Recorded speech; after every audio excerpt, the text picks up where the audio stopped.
Welcome to the Social Chameleon Show, where it's our goal to help you learn, grow, and transform into the person you want to become.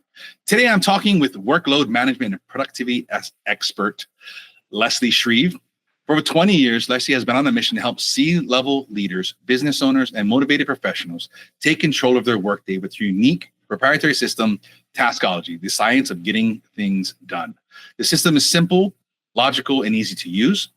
Clients who learn a system claim to have a new way to manage their workday so they can increase efficiency and productivity, accelerate achievement, and make more powerful progress on the projects that matter the most. And the best part, they achieve all of this without sacrificing their personal time. This is a fascinating conversation with Leslie. She really gives us a bunch of secrets and tips and tricks and things we can implement immediately in lieu of maybe getting her book or these other things. And without further ado, let's talk to Leslie. Leslie, welcome to the Social Chameleon Show. Thank you so much, Tyson. Great to be here. So you are a productivity expert, workload management. I thought an interesting place to start the conversation, maybe a foundational way I think about this, is effective versus efficient. So effective, doing what matters, doing the right things, versus efficient, doing things quickly, doing things well. How do you think about that? In a similar fashion, you've stated it very well. Efficiency is going to, if you're efficient, you're saving time, energy, and effort to get something done. When you're effective, you are using your time well to put out quality work. And when you're productive, you're actually finishing something. So it's like finished product out the door, whether it's finishing a small step, a multi-step task, or a project, just getting to the completion, to the finish line is productivity. Right. And it seems like maybe you're heavily on the efficient side, but also maybe effective. How are you, what's your process like? Which one of those do you focus on? Which one is maybe more or less important to you? How do you think about that? All three are very, very important to the workday. So here at Productive Day, it's about all of them: efficiency, effectiveness, and productivity. You kind of can't be productive without having all of those elements included, because you don't want to be moving really, really fast, but doing the wrong thing, which is being ineffective. And you don't want to be moving really, really fast and you start a million things, but you never finish them. So when you're focused on your most important tasks and projects, you really want to make sure, like you said, you want to be effective. You want to be doing the right things on the right days. And when you put your focus to it, you really want to use as little time, energy, and effort as possible to get from here to there, to go from start to finish. And so we focus on all three because they do work in tandem, and you really don't want to work with one and not the other. It's interesting you say that, and this is probably why your work is, you're probably busy, and this is a profound topic, because it seems like a lot of people are busy, but there's no effectiveness there. They may be efficient, they may do tasks well, but there's so many tasks, they're just doing tasks to do tasks.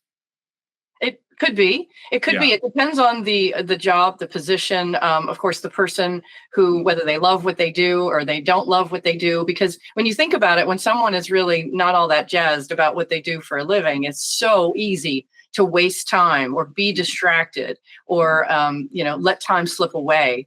And when someone is really passionate about what they do, whether they're a business owner, entrepreneur, C-level executive, they really want to cut to the chase. They really want to make sure that they're using their time wisely. So while many of, all the clients who come to us, they feel like time is getting away. And they say, Leslie, things are slipping through the cracks. I know I'm wasting time. I know I'm being inefficient, but I can't do this one more day, because my work matters. I really care about what I do, and I want to do that. And of course, everyone has their area of expertise. It's what they do best. And they really want to get back to that instead of feeling like they're spinning their wheels, as you say, feeling busy, but not necessarily productive. Right. So I help them return to what they really want to do, because that should be the bulk of your day, where you're spending your time on what you do best. And not spinning your wheels and looking for things you have but just can't find, or chasing after email all day, And so when people feel that gap and they kind of roll their eyes and look at the clock and go, yeah, there's 15 minutes I'll never get back, or whatever it is that they're doing, because they really do want to finish that email and send it, or finish that task and call it complete and feel accomplished at the end of the day. And in a lot of ways, they're not able to do that, which is why they kind of throw up their hands and go, I can't do this anymore. Right. And which brings me to something interesting I saw on your site, that you have a chart, a graph or whatever it is, of the top time wasting distractions at work. This chart, I'll share it for you guys on social media and stuff like that and whatnot, is mind blowing. I mean, number one, 47% checking social media, reading news websites, 45%. I mean, just those two, that's your whole day. I mean, if you did both of those, it's crazy. And the list goes on, making drinks, talking to colleagues, getting snacks. I mean, these things like you're saying, if you're not passionate about your thing, or you're not interested, or you maybe feel overwhelmed, these are probably things you use to cope, or to avoid things, or to procrastinate or whatever. It seems like you just like, let me just check my social media. Like it's saying here, call a friend or a partner, searching for a new job. I mean, there's so many of these things is really mind blowing. It's true. It's true. And when people are trying to get things done in their day, and they fall back to, the old typical paper, like a legal pad or a spiral notebook, Post-it notes. There's a lot of different ways that people are trying to stay on top of what they do.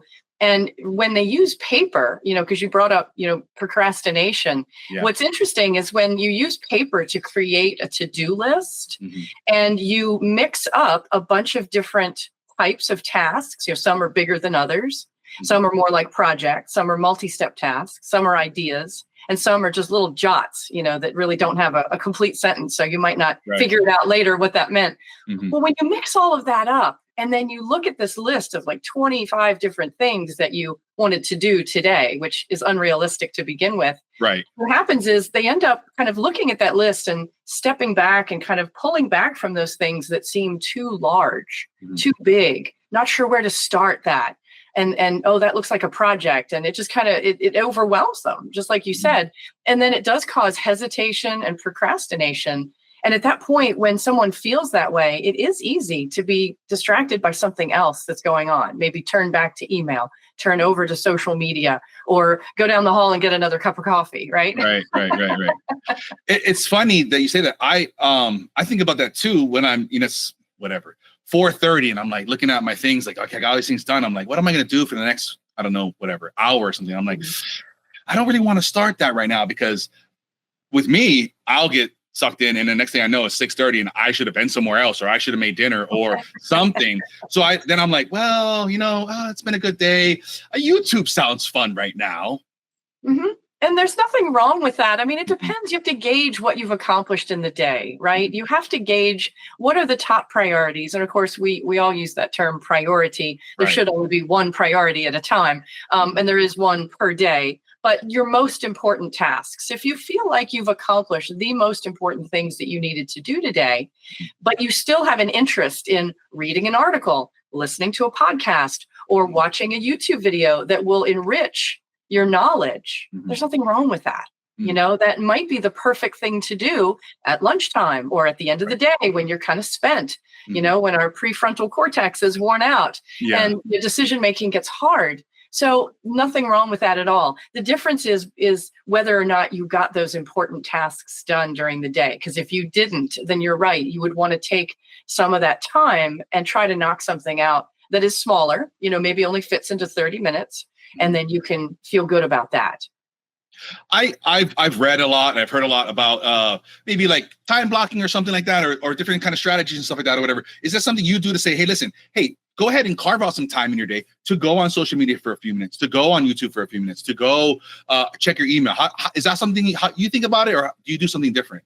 No, we do. We do have a methodology here at Productive Day for time blocking. It isn't the typical time blocking that many people think of when they think of time blocking, because I might mention that to someone and they say, oh, I know how to block time on my calendar. And yes, we all know what that means. That means protecting time, where you schedule almost like an appointment with yourself to have that time for something specific that you want to do. Unfortunately, what too many people do is they only put 1 or 2 blocks on the calendar at a time. But we have a different methodology that handles it for all time, so that you're never without the time you need. So my clients learn how many days a week to do it, how many times a day, how long the block should be, what to do when things go wrong, what to do when priorities shift. And they have all the ins and outs, from A to Z, what to do about their particular time blocking methodology that we teach. And so they have time forever. And what it is for in our system is it's specifically for working on tasks, the way that we design tasks here at Productive Day, and then also processing email. So can they use it for something else? Of course they can. And we never name it specifically. So it isn't supposed to be task time or email time or anything like just office time, work time, whatever.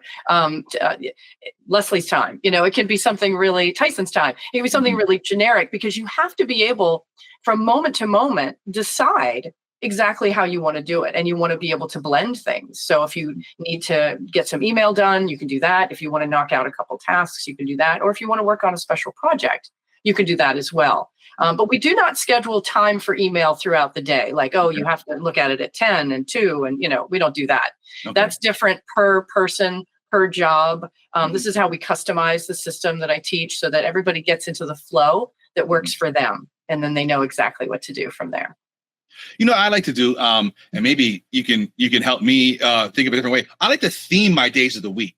Monday has a theme, Tuesday has a theme, and so on and so forth. Is this something you think about, or you have a different idea? Well, it depends on the person's role in their business or their company. Because if you are an entrepreneur, a small business owner, you can certainly do that. And I think it's a lot easier for entrepreneurs to do that. They have a lot more control of their time. For the executives that I work with mainly, they can't do that. There's no way, because they have too many corporate meetings and company meetings. And so we're protecting time every day for them so that they have time in and around those meetings and lunches and other events, so that they do leave themselves time during the day to get things done. So because we're not working on project management, this is why we don't do themes. So we boil it down here to just task management, so that you're always moving something forward, whether it's a multi-step task or a bigger project. We're defining what that first or next action step is, which is what gives you that steady forward movement that you can get during your day and feel good about by the time the day is over. I think when people in corporate are trying to get these big blocks of time and these big projects done, which could take 2 hours, 3 hours, 4 hours, they're not going to get that time. So this is why task management is really the vehicle for that steady progress that they're looking for, because they might stare at that on the legal pad and go, well, I don't even know where to start with that. Right. And oh, by the way, I don't have 2 hours to do that today. And so then they kick the can down the road. Right. We don't want to do that anymore, So our formula we basically boil it down so that everybody knows how to create a task that makes it easy and actionable. And then they're moving everything forward in their day. And not a lot, because there is a limit to how many tasks we plan in a day. There is that limitation of time. Right. So can't do the themes. We don't do anything by themes or categories. But for an entrepreneur, that is a lot easier to do, especially if you're doing some deep thinking or some creative work. Right. I would also think it depends on maybe the type of executive you are in the company, maybe your role. You would maybe want like no meetings on Wednesday or something like that, or some type of thing like that, where you maybe do have time, or I need to think about things. I need to look at the long term. I need to come up to 30,000 feet. I need to look down and see what's going on. Agreed. And some do. And that's, again, the customization. If they decide they want to do that, and they can still keep up with everything else that I'm guiding them to do with their tasks and their email and everything and their team, absolutely, they can choose to do that. You bet. Yeah, because I can see how, like you're saying, you could take that and be like, well, listen, I'm going to push all these off because, listen, I got to do something else and I've got to get up higher. You could probably use that as a way to like push things off and make an excuse or something like that and move things around for your benefit, but it's not really your benefit. Right. And you have to have a balance of both. Yeah, right. So that one thing doesn't slide as you're doing the other. Yeah. Exactly. Something through what you're saying here and through reading on your site and stuff like that, I guess I want to talk about how I'm kind of in the middle of native analog versus native digital. I like paper for certain things, the kinestheticness, the catharticness of getting it out of your head, writing it down. It's easy, it's fast to write. I love whiteboards. I've got a whiteboard over here, double-sided. I think I write there, but I also have the digital. I'm very into the digital. I like, I use Google. It's easy to talk to my Google Homes. It's easy to talk to my phone. I'm driving. Hey, this is a note. Throw this on my list. Do these things. Where is maybe I'm failing or somebody like me failing in something like this? Okay, so not failing necessarily, but perhaps making your workday a little harder on yourself to be able to get a full view and clarity of everything that's on your plate. Mm-hmm. You see, when it's spread out among the notes that you take, maybe in a Google situation, or you've got your whiteboard and then paper, like a big pad, little pad, spiral pad, notepad, post-it note, steno pad, even Excel spreadsheets and Word documents people are using too to keep track of things, post-it notes. Sometimes people use the paper and files on their desk as reminders of things to do, like this client file and that prospect file or what have you. So what happens is, and then there's email, like there's always email. So everybody has all of these tasks in all these different places, and tasks come from more than 10 different sources in our workday. Wow. And everybody has to deal with those sources like email, phone calls, texting, social media, meetings, hallway conversations, all this coming at you from all sides. And so when you pick up a tool, like a legal pad, you start writing on a whiteboard, so those are tools. So now add up all the sources and all the tools, and you're juggling a lot. So what it causes you to do is look in these different places constantly throughout your day. Not that you wouldn't look already, because yes, you have to pull them in, like you have to see the task from its source. Mm-hmm. But in our system, we pull them away from the source. So we don't leave them sitting in email or on the voicemail or on the legal pad or in the meeting notes. We pull them away and put them in one single digital central inventory of all your tasks. I call it mission control, but it's really our Taskology task list. And that's the one we build in our system. And it's not software. So whatever technology you might have, whether it's Microsoft Outlook or Asana, Trello, Todoist, Notion, Monday, like there's a million of them out there, whatever you have, our methodology rests on top of that so that you can centralize your tasks, because only when you centralize them can you more efficiently and effectively compare them and then prioritize with clarity and awareness, because then you know everything that's on your plate. And then it becomes crystal clear. Well, this I have to do today, whether it's a small action step or you want to do a little bit more than that. But remember, we're boiling it down. These are all tasks. But this is something I have to do today, but that can wait until Friday or next week and next month, whatever. So my clients have anywhere from 30 to 150 or 60 tasks on their task list, but they're not all for today or this week or this month. They go on and on. So you could do a follow-up in 3 months with a prospect, or a follow-up with a client in a month, but it's off your mind, it's off the legal pad, and it's in the system so that you know how to find it or where to find it when you need it. But since we're planning things by action dates, the only thing you need to worry about is the top of the list, which is today. Today's tasks are up there. And that way, once you pull them away from the source, then you're not having to look at the whiteboard or the legal pad and email and all this stuff to because see, that's when things start slipping through the cracks. When you're trying to plan and prioritize in your head. Do you know what I mean? Yeah, absolutely. Dicey. Yeah. Yeah. And what I do is, I have like this, central repository of things that are, in my case, themed, because I am more of an entrepreneur than anything. And then I look at either the end of the week. Typically, I try to do it at the end of the week, looking forward to the next week. Okay, what got done? What didn't get done? And then, I put it into a central system where I say, this is the brief project of the week. I try to work on a major project for the week or two, if it goes on that far. And then I break that down to smaller things. And that's kind of how I carry forward my day. It seems like if I'm hearing what you're saying correctly, it's like you're tool agnostic, but it's more of a philosophy. Like whatever tool you love, whatever thing you love, that's fine. Use that, but take our philosophy and put that on top of what's happening. It's a methodology for the technology. Yes. I like that. Very good. It's the method, and it's a methodology of thinking, decision-making, and execution. Okay. And those are the skills for workload management that people really need right now, because they're spinning their wheels and they're too reactive in their workday, kind of bouncing around from email to task to interruption, distraction, and all of that. Yeah. And yes, I don't mind whatever tool anybody has. Some are better than others, of course, but what you really need is a method for it, because a lot of people will get one of those new apps and think, wow, this is it. Like I have arrived. This has got everything I need.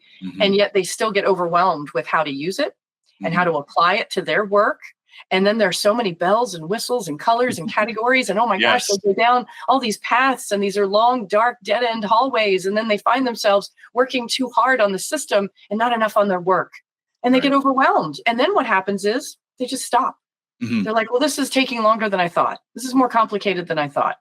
I need to get back to my work. I don't have anybody to ask questions, so they really need still a method for whatever tool or app that you have so that they don't waste their time. Because really, we simplify things here, like Mhm. way simplify it so that it's more logical and easy to use. It does not have to be fancy.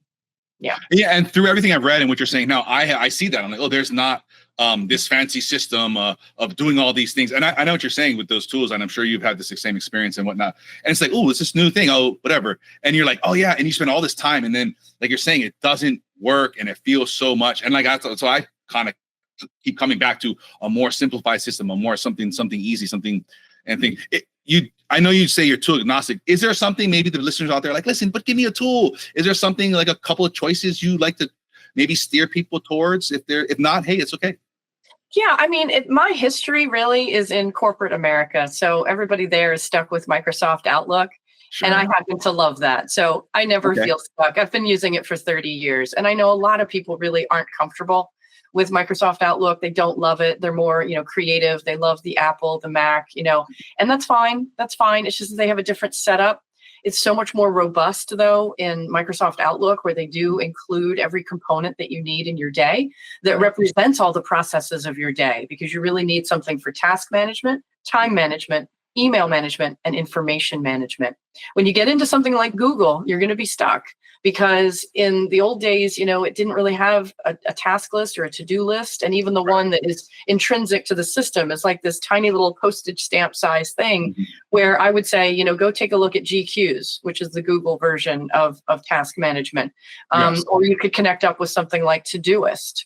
I haven't seen a lot of the apps. I almost wish more people would come to me and go, hey, I've got Monday, or I've got Notion, or I've got this or that, because I really want to start seeing them at a greater depth. And I did check out Monday, and I thought it was pretty cool. But, there again, so many of these systems offer a gazillion things. And I'm thinking, wow, we only need like 5 elements from that, to make this work. And unfortunately, a lot of them do just focus on one thing. So it doesn't include, email management or the calendar, you know what I mean? So while I say something like Todoist or Monday, it all depends on what else you have. Whereas in Microsoft, you got everything. It's pretty simple. And once you have that connectivity, that's what gives you more of the efficiency. And once you couple that with Taskology, well, then you've got unstoppable productivity, So I really don't know all the different apps out there. There are so many. And I'm really looking forward actually to seeing them.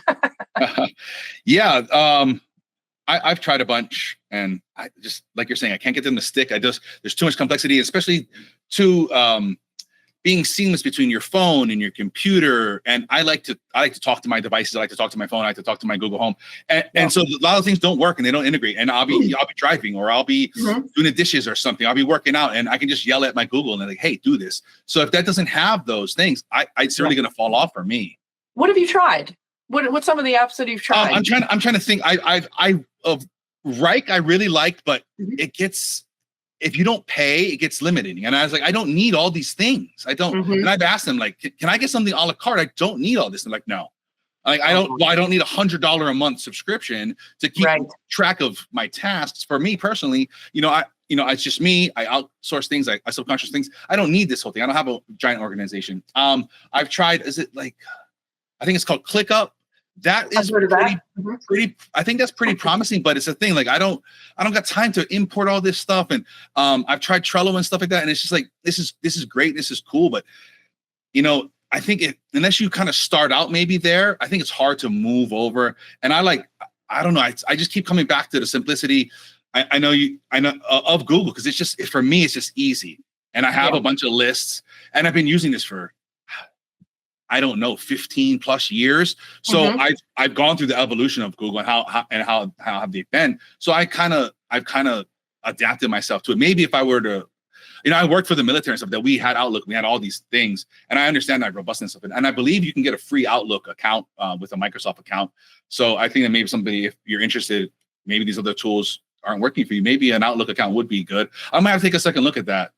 Well, I would caution everyone, and you, not to do the online version of Outlook. Right. That's not going to help, because they have a new to-do list that is, how do I say this? I'm not a fan. Okay. It's the older version, which is more like the kind where you go to Best Buy and get the little card with the code on the back, and you get one. Yeah.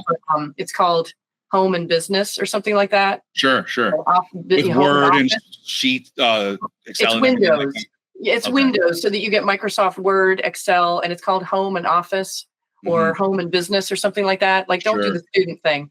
But that's the one that has the traditional, robust, been around for 25, 30 years kind of outlook with the real task list that you can use. Because what's happened even in the corporate space right now with my clients is that they have their outlook and they look at their task list or actually in their email, wherever they are. There's a little button at the top right corner of the screen that says, try the new Outlook, and it's a toggle. And some of them have switched over and then like called me in a panic going, oh my God, where did my task list go? No. They've stripped it out. So the new to-do list is no. what they've done is they've turned it into basically like a digital legal pad with no features. Like it's hardly anything compared to the old task list where we could do everything under the sun, and not that we need to, but there was so much more strength to it and so much more structure. They've actually stripped it out, and that's because they wanted to use the new AI. And so they were rushing to market to go, yeah, let's get this new to-do list out there. So my clients, they like flip that toggle back really quick and get back to where they know they've got their task list and how to do everything that I've taught them. So we're going to hold on to that as long as it exists. Yeah. And then Todoist is pretty good. You can hook that up with a lot of different things. Can you see as many tasks on the screen at once? No. And that's one of the problems with some of these project management tools is that they're not great for personal productivity. Personal productivity is the key here, but a lot of these things like Asana and Trello, they're project management tools, for teams and stuff like that. So that's why they have all these bells and whistles, because the most important thing on those is having that dashboard. But personal productivity, it needs to be so much simpler. So much simpler. Yeah. Yeah. Do you know if with this Office, the Outlook thing, is it like a 2023 edition, 2024 edition? Is there something I could link people to do? If not, don't worry about it. I can figure it out. Probably 2021 or something. There might be something more recent, like 23. I'm actually still on 2019, I believe, but I think there's definitely a 21. There's probably a 23, but I cannot say for sure. Sorry. Yeah. No, not a problem. So folks, if you're interested, I will track this down and link it to you in the show notes as best I can for that. Yeah. Because if you do the online Outlook, you're just not going to get very much of a system. Okay. It's a little too basic. Sure. And I, if I remember correctly, it's probably not that expensive, maybe like $40 for something like that, $50. The Home and Office or the Home and Business? Yeah, right. Can't remember. It might be a little more than that, though. Okay. Yeah, but it's not terribly expensive. Once you buy it, I think you own it, and that's kind of it. Pretty much. Yeah. Okay. Yeah, so that's not so bad for people, especially so much subscriptions now to everything, and that's just tough. Exactly. Something else that we kind of were talking about, and something I was reading, I think you have these 3 unsuspecting places where time is hiding in your workday, and I get things done. Some interesting stats I knew about, and then I kind of looked up before this. It kind of related to this was we estimate we spend about 55 minutes a day or 14 days a year looking for things we know we have. We spend about 2.5 days a year looking for digital files. And everybody spends about 30 minutes on email. And then the average person only works about 2 hours a day at work. So, oh my goodness. So how, with your 3 unsuspecting places this time is hiding, what are those? And how can we maybe claw some of this time back that it seems like we're leaking away? I love that. Let's claw it back. Yes, we got to white knuckle that time and hold on to it. Actually, you've got 2 out of the 3 already. So when you're talking about looking for things, and it happens all the time, whether you're looking for a to-do list, an e-document, a paper, a file, an email, an attachment, people are losing so much time looking for things they know they have, but just can't find. And it's just making they're tearing their hair out because they're like, God, there's 10 minutes I'll never get back because I knew I had it, but I couldn't find it, So information management is one major place where time and productivity are hiding in your workday for sure. So information management is really all about the many reference systems in your workday. And there are many. So if you have physical papers that you might be putting in a file drawer or file cabinets, that's one area. You might have, everybody's got their hard drive, or maybe they put them in the cloud, Google Docs, OneDrive, Dropbox, etc. Wherever Sure. you're storing your electronic documents is another reference location. You also have contacts. That's another one. If you're looking for somebody's business card, or you're scrambling through emails trying to find somebody's phone number, well, we have a system for that. It's called Contacts, or your CRM. So let's use it, right? Yes. So you really want your reference systems to be ship-shape, because if you have information everywhere, then every time you try to find something, you're going to spin your wheels. Right. And that's time you'll never get back. So information management is one key area. Another one you mentioned was email. People are spending way too much time scrolling and searching in their email inbox and in folders, looking for what they need, whether to finish a task or send an email or answer somebody's question. And they're being held up because they can't put their finger on it. They can't find it very fast. So this is where time and productivity are hiding, because when people are marking emails, like they flag it, or they put a star, or let's mark it as unread so it stays bold in the inbox, or they print it and put it on their desk. I mean, people are trying all different kinds of things to keep up with it. But what ends up happening is that you're losing so much time rereading emails you've already seen, but couldn't do anything with. You're like, I've seen it. I know what I got to do. I can't do it right now, but I got to move on. So I'm going to go to the next one that I flagged, and then if you flagged like 10, 20, 30 different emails, and you're going back to them again and again and again, you can see how the time adds up and then disappears from your day, because there's no system in which to put it. So this is what I meant before when I said we pull those away from the source. So when I teach the Taskology task list, when I'm working with clients, we're getting everything together that you need to do, have to do, want to do, even dream of doing, getting them all in one central location, even from email. So all those tasks and follow-ups that come from email, they get included on the Taskology task list as well, just not using the flag, because once it's over there, once you got them all together in one bucket, it doesn't matter where they came from, right? Right. What matters now is, what are you going to do and when are you going to do it? Those are the only two things that everybody needs to care about. That's it, because we've pulled it away from the source. Now, everything else that comes in email, it could be reference information. So you need to get that in the proper system, like contacts, like the hard drive, whatever. Or you could use email folders. It depends on what it is. Or otherwise, you're archiving or deleting. So really, you've got action, which you only want one location for action. You're going to have many reference systems, and then archive or delete. So I help my clients get down to 0 in the inbox, and not just to see the pretty white space, but so you've seen everything, you've made a decision on everything, and you've moved it all to those better locations of reference or action, or it's gone, archived or deleted. So that's where time and productivity are hiding too. It's hiding in the inbox for sure. And then the third place we haven't talked about yet, and that is task management. Okay. So what happens is people are losing time writing and rewriting to-do lists, whether they're on legal pads or in planners, or they're doing it on the whiteboard where they're erasing and rewriting, or they're working on their Excel spreadsheets or Word documents, and they're doing this again and again and again. So there's one time loss. Another is when you finish a task, you feel good about that. And you're like, okay, what's next? What now? And then you're not quite sure where to go. And so you check the desk, and then you check email, and you might get sucked in there. And then you check your voicemail, and then, and then before you know it, you're distracted and like off on another path. My clients call that regrouping between tasks. Okay. That's regrouping. And so they say to me, well, I don't lose time regrouping anymore.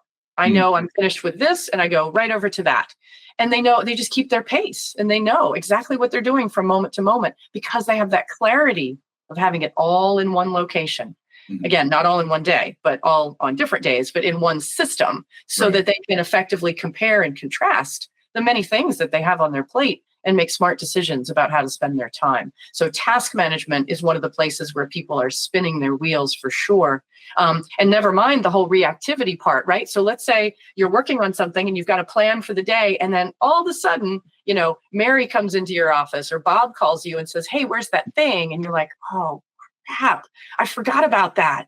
And then now you've got to abandon what you were just working on, and then go like run and race and catch up to do this other thing that you forgot. So there's more, time lost in some of those processes where you're trying to get it all together, when really you don't want those kinds of surprises. That's not going to be good for productivity. So a lot of time is lost in the task management process. So when that gets streamlined, then you get all that time back, and that efficiency just builds and builds, and you get the momentum. And before you know it, not only are you knocking things out faster and easier because these are small actionable tasks, but you're also able to fill those little 5, 10, and 15-minute time spots where you're like, oh, I've got 15 minutes before my next meeting. What can I knock out? Well, everything's already there on the task list. It's all easy and actionable. They're all small. So let's go pick one and knock it out. So my clients tell me, well, now I'm more proactive because I can just go cherry pick something from maybe another day or something, and it just fits right in there and I knock it out, So that's where you can get time and productivity back. Task management, email management, and information management processes. That's beautiful. When you're talking through that, what I was thinking was that's probably frees up a lot of brain power too, because you don't have these things sitting in the back of your mind. You're doing it, you're taking a shower or something, you're like, oh God, that thing, an email I saw 3 days ago, crap, I haven't done anything with it. So that's probably a huge productivity booster, just freeing up your brain power. Exactly. I mean, it's so much stress off your mind because it's in the system, and you can just move on because that relief, that peace of mind, they feel it all the time. And then they know they're not missing, losing, or forgetting anything. Yeah.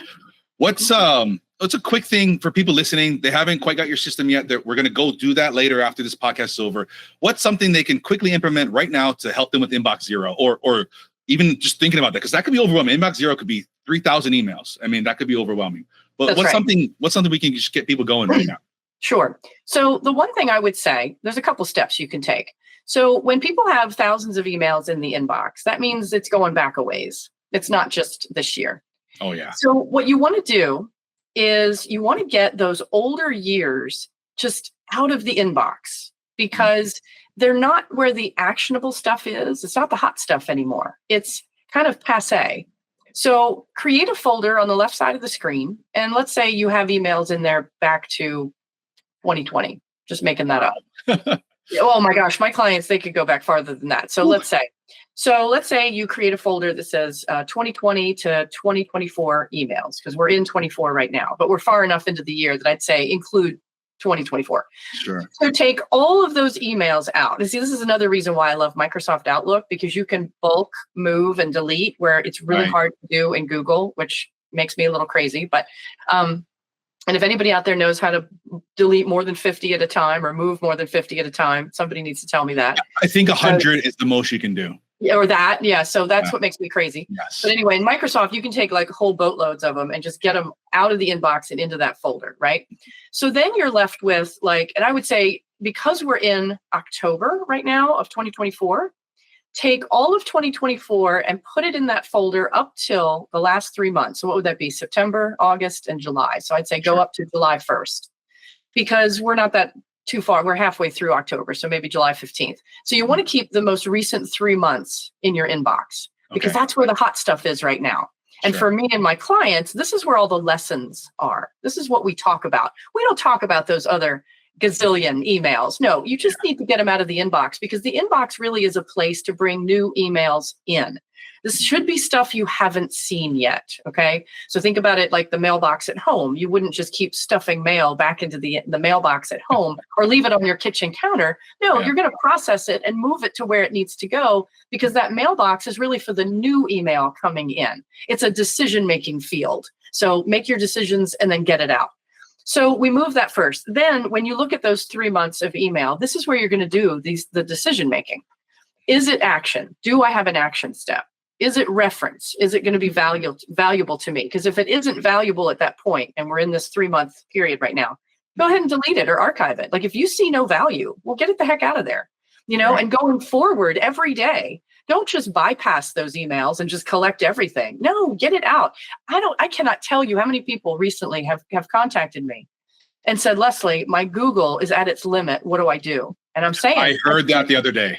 I can't help you right now because you're having a delete problem. And even you're not ready for the system because you have a volume problem. So I'm urging everybody out there, please, please, please, please do not just save every email. Please delete, because you're going to hit those limits and then you're really going to be mad at yourself and you're going to want help. But somebody like me, unless somebody can start deleting and moving in mass amounts, We can't even apply the system because you're already at your limit. So please don't hold on to everything.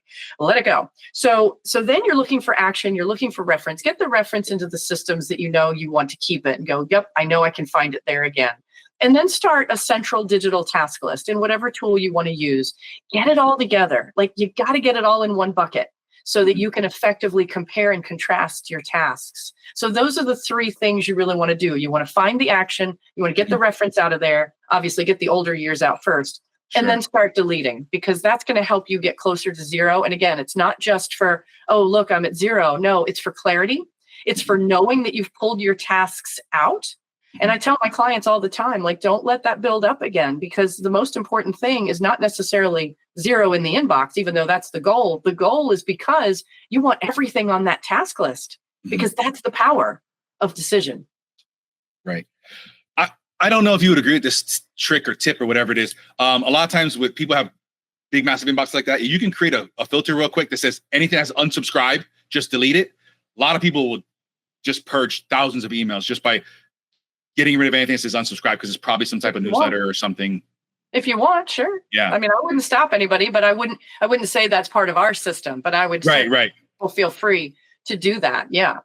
Maybe some of the people that you're saying that maybe I can't work with you right yet. Maybe if you did something like that, you could just hit a filter real quick and just said anything that says unsubscribe, delete it. You might free up your inbox enough that we can maybe start talking about working with you. I can certainly share that with them. Good tip. Yeah. Because I don't know as much about Google as many others out there, and I'm still learning because I have not used it as long as I've used Microsoft Outlook. So I learn a lot from my clients when I work with them and they're using different tools. It's great. But that whole, you can't delete or move more than 100. Like, I can't do anything with that. Like, we're all stuck. Yeah. That's horrible. It is tough. I know that.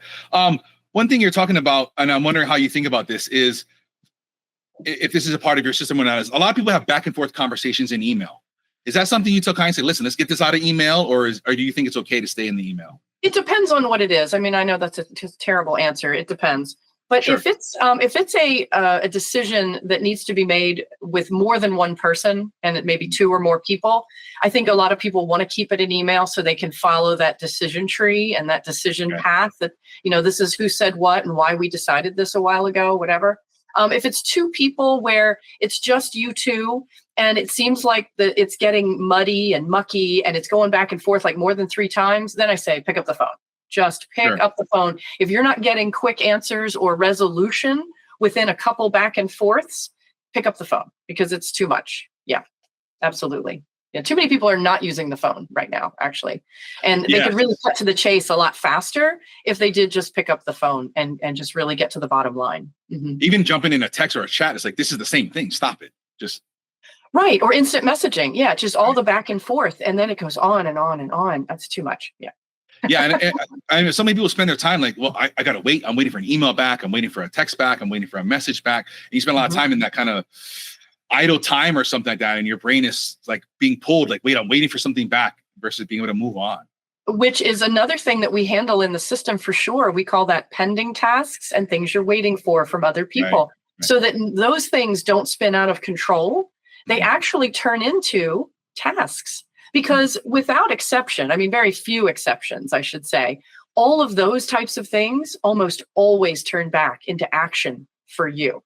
So that if Bob doesn't call you back, or Mary doesn't email you back, or something like that, you don't leave that. Like, you say, okay, great, I emailed Bob today, or I left Mary a voicemail. Okay, now what? Well, we keep that on the task list, because originally if you had a task that said call Bob to talk about A, B, and C, well, that's a task that's already on the task list. But now that you've left the voicemail, you can't delete it. It's not done, right? So what you do is, at the end of that task, you want to put a note that says, what we do is LVM for left voicemail, 10, whatever today's date is, 17, or SEM for sent email, 10/17. So that okay, well, I reached out at this time and here's how I did it. And then you say, okay, well, how many days am I going to let go by, before I take action again? Like, I'll give Bob 3 days, or I'll give Mary until Monday, and give them a chance to do it. And then you change your action date to Monday's date, let it fall down the list. It's out of your hair. You've done your thing. You know exactly what you did and when you did it, but you don't have to think about it anymore. Just move on. And then by Monday, when it comes around, you go, oh yeah, Mary never got back to me. Well, then you can take action again. And you know exactly what you did, how many days ago it was, and then it's off your mind, And I think that's through all the talking we've done. I think that's the most powerful thing is getting those things off your mind, letting your mind relax and say, listen, we have something that's captured this. You can relax brain. Don't worry about it. We know where it is. We can get back to it. Exactly. It's a trust. It's having that reliable system that contains everything. And so when it's mission control and you're like, yeah, everything's there, you always come back to it. It becomes the magnet because it's containing all the gold in your day.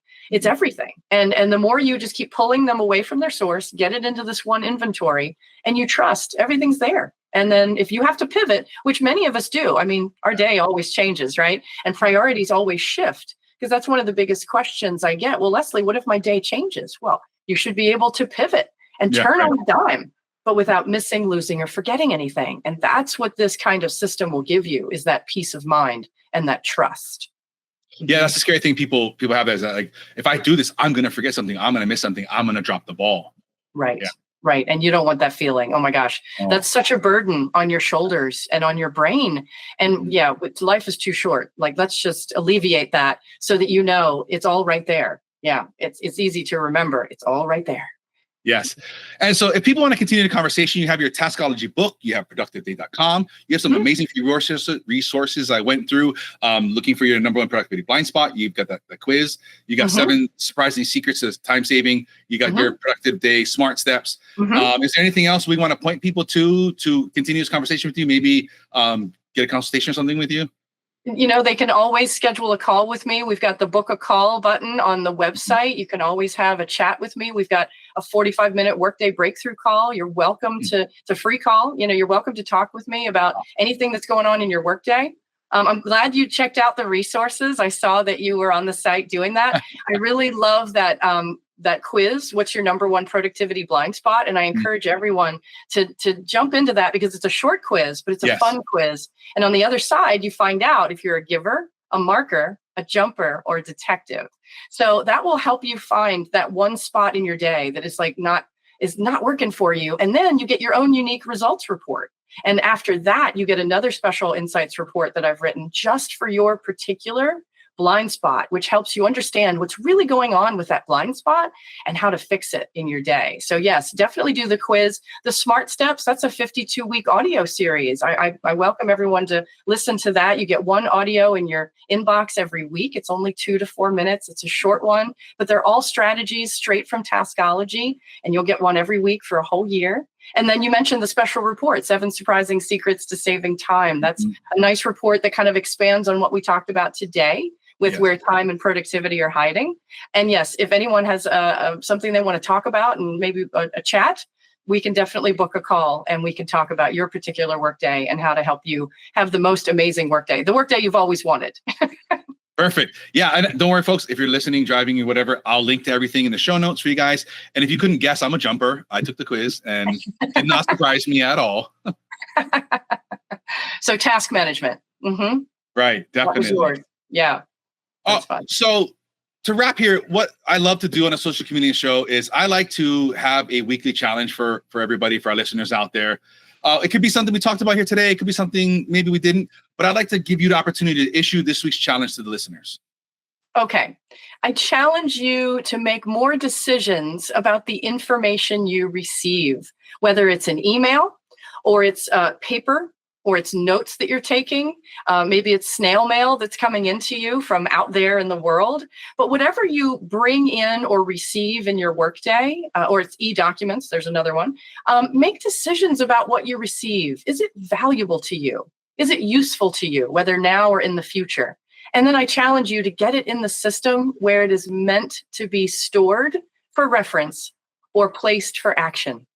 So make more decisions more often. Become a decision-making ninja and make those decisions and get that information moving forward. Don't leave it where it came in. Let's get it moving. I love that. I'm going to work on my ninja skills. Yes. Leslie, thank you so much. This has been insightful. I've got some notes here. I hope everybody at least learned something at home, and we can get these tasks going. We can get a workday moving forward. Yeah. Be better at being efficient and be better at being effective. Yeah. Thank you, Tyson. This was fun. Great talking with you. Thank you so much. All right, folks, thanks for joining us. I hope you guys took something away and you're putting these things into action, getting out there, checking out these apps, checking out these things, finding that system that works for you, implementing these things, getting these these different things we talked about done.